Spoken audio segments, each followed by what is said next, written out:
সমুদ্র স্নানের পর হোটেলে এসে ফ্রেশ হয়ে আমরা আবার বেরিয়ে গেলাম আরেকটা পার্কে ঘুরতে যাওয়ার জন্য। পার্কটার নাম অমরাবতী পার্ক। এই পার্কটা কিন্তু একদম নিউ দীঘার পাশে, রাস্তার এপাশে নিউ দীঘার সমুদ্র, আর ওপাশটায় রয়েছে এই অমরাবতী পার্ক। আর পার্কের ভেতরে কিন্তু খুব সুন্দর রোপওয়েগুলো উঠছিল।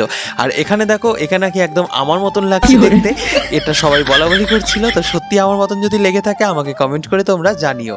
তারপর ওখানে কিন্তু আমরা একটু ঘোরাঘুরি শুরু করে দিলাম।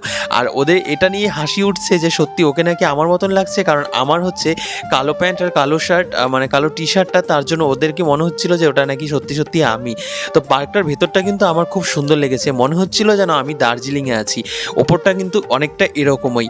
তো ওখানে আমরা অনেকক্ষণ বসেছিলাম। আর এখানে নানান রকমের জিনিসপত্র দিয়ে সাজানো আছে, বাচ্চাদের অনেক জিনিসপত্র আছে, এখানে খরগোশও আছে, মানে পাখি কোনোটাই বাদ নেই। খুব সুন্দরভাবে কিন্তু পার্কটা সাজানো আছে। তো যাই হোক, ভিডিওটা এখানে শেষ করছি। যদি ভালো লাগে অবশ্যই লাইক করে চ্যানেলটা সাবস্ক্রাইব করবে। টাটা।